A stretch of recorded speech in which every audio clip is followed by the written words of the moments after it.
Ciao a tutti tesori, io sono Scilia e bentornati sul mio canale. Oggi sono nei panni del ragazzo invisibile e ho questa maglietta con il logo, ma fuori fanno 40 gradi, quindi voglio almeno un like per lo sforzo.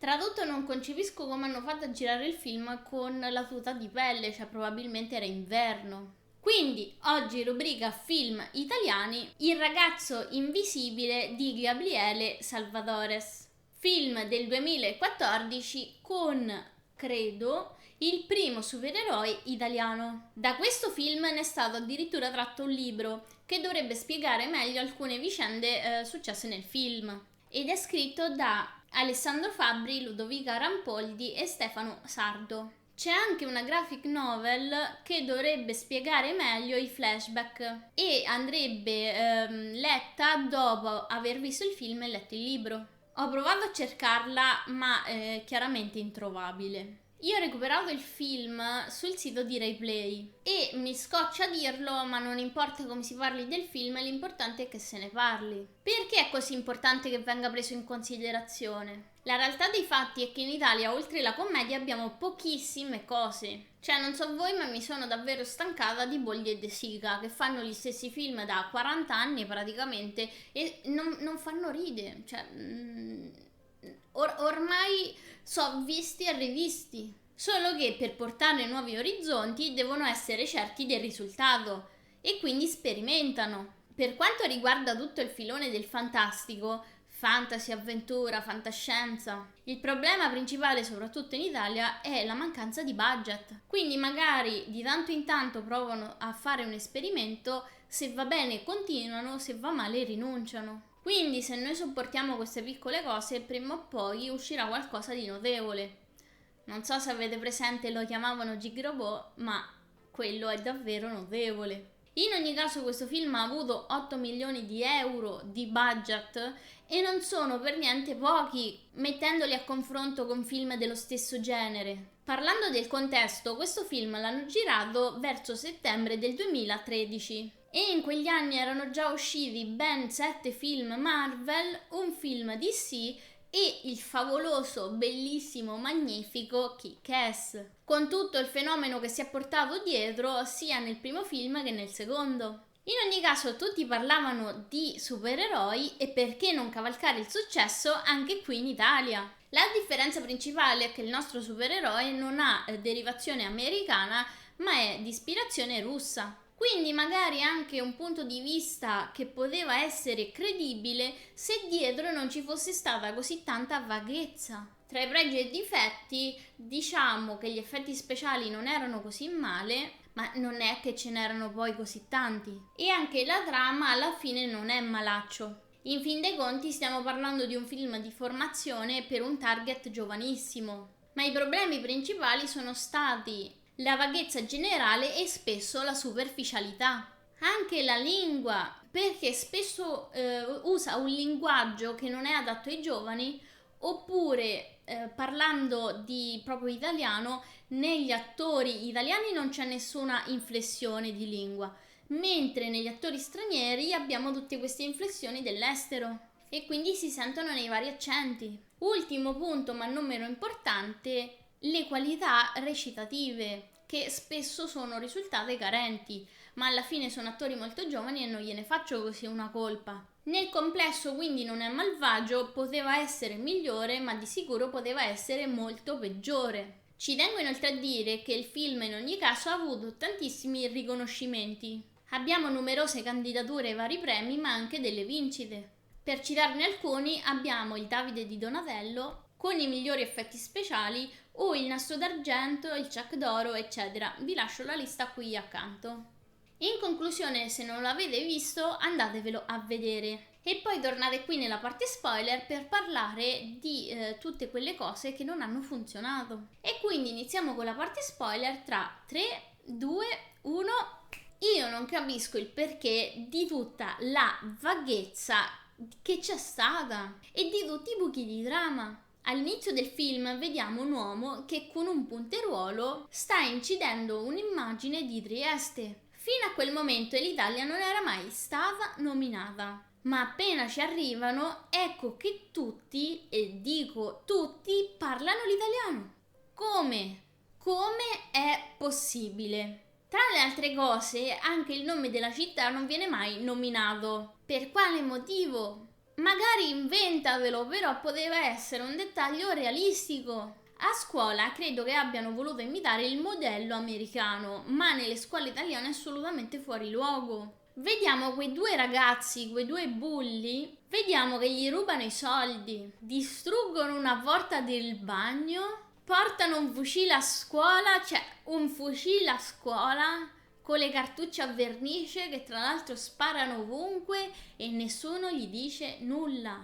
Non ci sono neanche conseguenze successivamente. Ma in quale mondo? Ma in quale mondo? Voglio sapere in quale scuola succedono queste cose. Possibile che non c'era un bidello, un insegnante, qualsiasi persona ad aver visto questa cosa. Ma soprattutto perché nessuno viene punito? Non c'è nessuna logica in questo. Successivamente ci viene detto che c'è stato un disastro nucleare. Perché non dirci che è stato il disastro di Chernobyl? Chernobyl? A me piace più Chernobyl. Insomma, c'è stato nel 1986.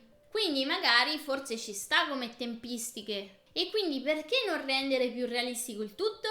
Il padre gli dice che la madre gli ha lasciato una tutina. Ora, già sta cosa è surreale. Ma, primo, come fa la madre 13 anni prima a ipotizzare le misure del figlio per fargli la tutina che indosserà quando sarà grande? Cioè, sentite la confusione?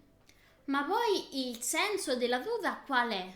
Ci viene mostrato che loro vivono in delle celle, che non hanno nessuna libertà e sono costretti ad usare il loro potere che poi li fa ammalare e a volte morire. Quindi il senso per uno scienziato di creare una singola tuta per quella unica persona e poi ipotizzare di creare una tuta per quando il bambino sarà grande, cioè, ma perché spendere soldi e tempo in qualcosa che non ti serve?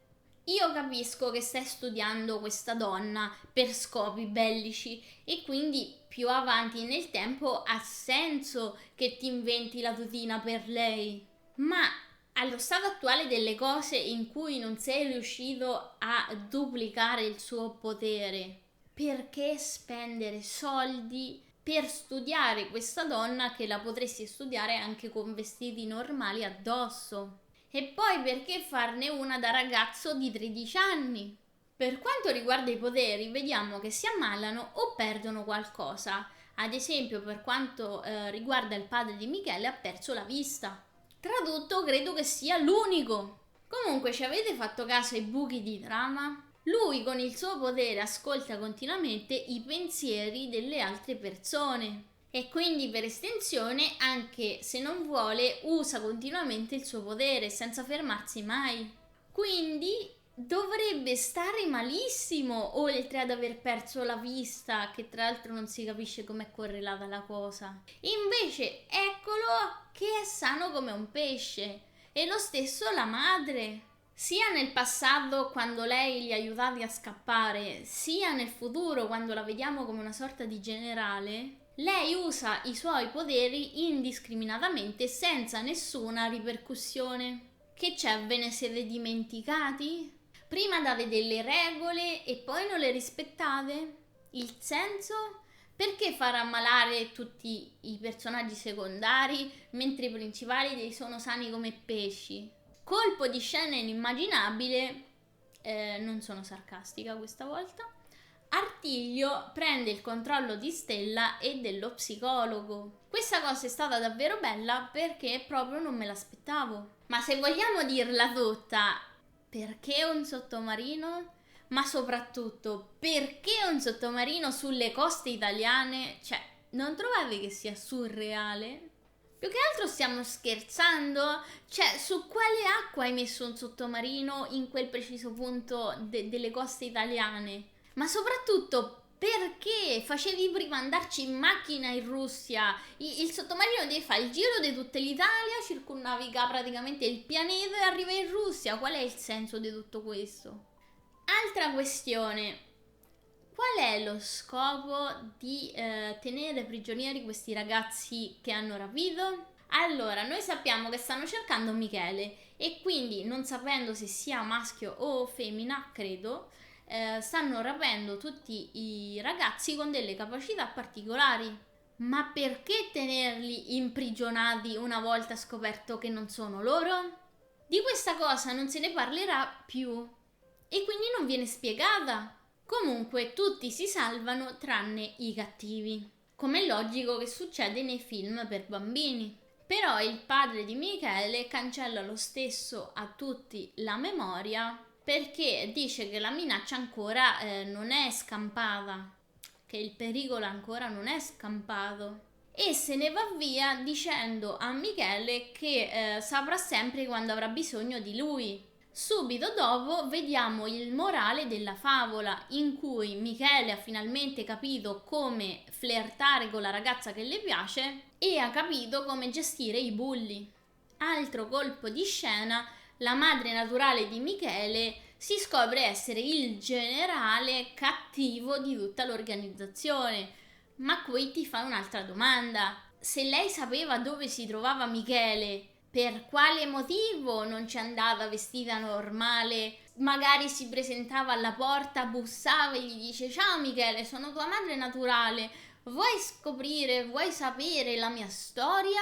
Punto. Non c'è nessun senso per cui lei mandi altre persone a rapire cose e non avere successo. Ultimo colpissimo di scena, quando sono scappati c'era un'altra bambina e questa bambina si chiama Natasha e vive in Marocco.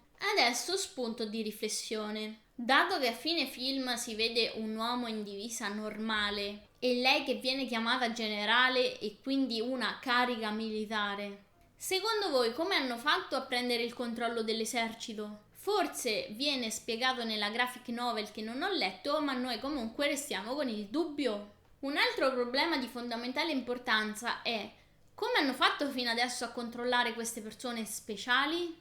Nel senso, quando si parla di magia oppure di poteri, spesso si incappa in situazioni altamente problematiche e sbagliate.